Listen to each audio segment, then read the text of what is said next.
اعوذ باللہ من الشیطان الرجیم بسم اللہ الرحمن الرحیم السلام علیکم ورحمۃ اللہ وبرکاتہ۔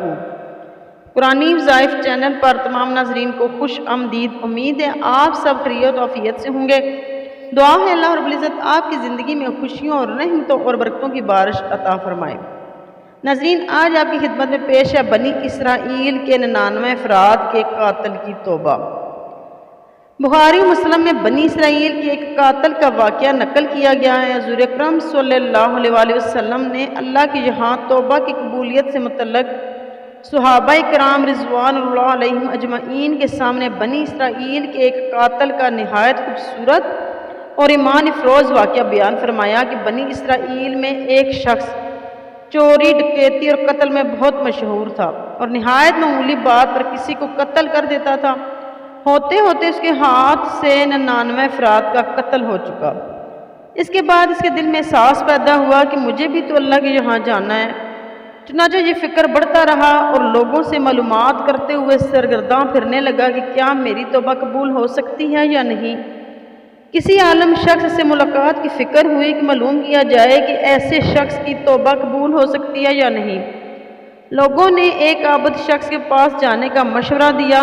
اس شخص نے اس کے پاس جا کر مسئلہ معلوم کیا کہ کیا میری توبہ قبول ہو سکتی ہے اور کیا میری مغفرت ہو سکتی ہے جبکہ میں نے 99 انسانوں کی جان مار دی ہے۔ تو اس عابد کا مسئلہ معلوم نہیں تھا، تو اس نے اپنی عقل سے قیاس رائے کی کہ جو آدمی 99 انسانوں کی جان مار سکتا ہے، اس کی مغفرت کہاں سے ہوگی۔ چنانچہ اس نے کہہ دیا کہ تیری توبہ قبول نہیں ہوگی۔ تو اس شخص نے غصہ جلال میں آ کر اس کو بھی قتل کر کے 100 پورے کر دیے کہ جب میری توبہ قبول نہیں ہوتی ہے تو لاؤ تجھے بھی ختم کر کے 100 پورے کر دیتا ہوں۔ چنانچہ سے 100 پورے کر دیے، مگر اس کے دل میں تردد باقی رہا کہ میری مغفرت کی کوئی شکل ضرور ہوگی۔ اس لیے اس نے لوگوں سے پھر معلومات کا سلسلہ جاری کر دیا کہ روئے زمین میں سب سے بڑا عالم کون ہے، اس سے جا کر کے معلوم کروں گا، وہی صحیح مسئلہ بتا سکتا ہے۔ آخر لوگوں نے اس کو بتلایا کہ فلاں جگہ ایک عالم رہتا ہے، اس سے جا کے معلوم کرو۔ چنانچہ اس نے اس عالم صاحب کے پاس جا کر اپنی زندگی کی کارگزاری سنائی اور 100 آدمیوں کو کس طرح سے قتل کیا ہے سارا کارنامہ سنا کر معلوم کیا کہ اب بتلائیے کہ میری توبہ قبول ہو سکتی ہے یا نہیں۔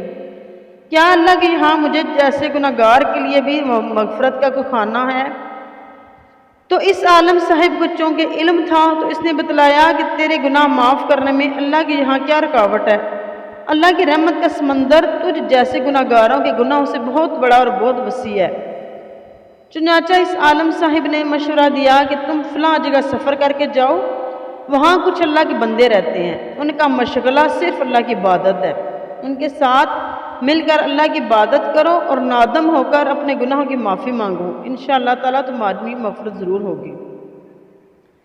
جب اس شخص نے آدھا راستہ طے کر لیا تو ملک الموت آ گئے اور اس کی موت ہو گئی۔ اب اس کی روح لے جانے کا مسئلہ کھڑا ہوا۔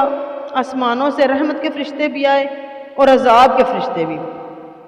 رحمت کے فرشتے کہنے لگے کہ اس کی روح لے جانے کا حق ہم کو ہے، اس لیے کہ یہ سچے دل سے تائب ہو کر عبادت کے لیے جا رہا ہے، اور عذاب کے فرشتے کہنے لگے کہ اس کی روح لے جانے کا حق ہم کو ہے، اس لیے کہ اس شخص نے کبھی کوئی نیک کام نہیں کیا ہے، پوری زندگی معصیت میں گنوا دی۔ اسی دوران آسمانوں سے آدمی کی شکل میں ایک فرشتہ آیا۔ بعض روایت سے معلوم ہوتا ہے کہ یہ آنے والا فرشتہ حضرت جبرائیل امین علیہ السلام تھے۔ چنانچہ اس فرشتہ نے تشریف لا کر ان دونوں طرح کے فرشتوں کے درمیان یہ فیصلہ کیا کہ دونوں طرف کی مسافت ناپ کر کے دیکھ لو کہ جہاں سے آ رہا ہے وہاں کی مسافت قریب ہے یا جہاں جا رہا ہے وہاں کی مسافت، لہٰذا جہاں کی مسافت قریب ہو اس شخص کو وہاں والا میں شمار کر دیا جائے۔ چنانچہ دونوں طرف کی زمین ناپ کر دیکھی گئی تو جہاں جا رہا تھا وہاں کی مسافت جہاں سے آ رہا تھا اس کے مقابلے میں صرف ایک بارشت قریب ہے۔ چنانچہ فیصلہ ہوا کہ مقام معصیت سے مقام عبادت صرف ایک بارشت قریب ہے، اس لیے رحمت کے فرشتوں کو اس کی روح لے جانے کا حق ہوگا۔ چنانچہ اللہ تعالیٰ کی طرف سے اس کی مغفرت کا اعلان ہو گیا۔ ایک روایت میں آتا ہے کہ قتادہ رضی اللہ تعالیٰ عنہ فرماتے ہیں کہ حسن رضی اللہ تعالیٰ عنہ فرمایا کہ ہم سے یہ ذکر کیا گیا ہے کہ اس شخص کے پاس جب ملک الموت آیا تو وہ شخص سینے کے بل اس سرزمین کی طرف گھسیٹتا گیا۔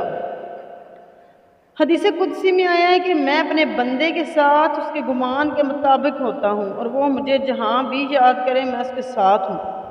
بخدا اللہ تعالیٰ اپنے بندے کی توبہ سے اس سے زیادہ خوش ہوتا ہے جتنی خوشی تم میں سے کسی ایسے شخص کو ہوتی ہے جس کا جانور بیابان میں گم ہو کر پھر اسے مل جائے۔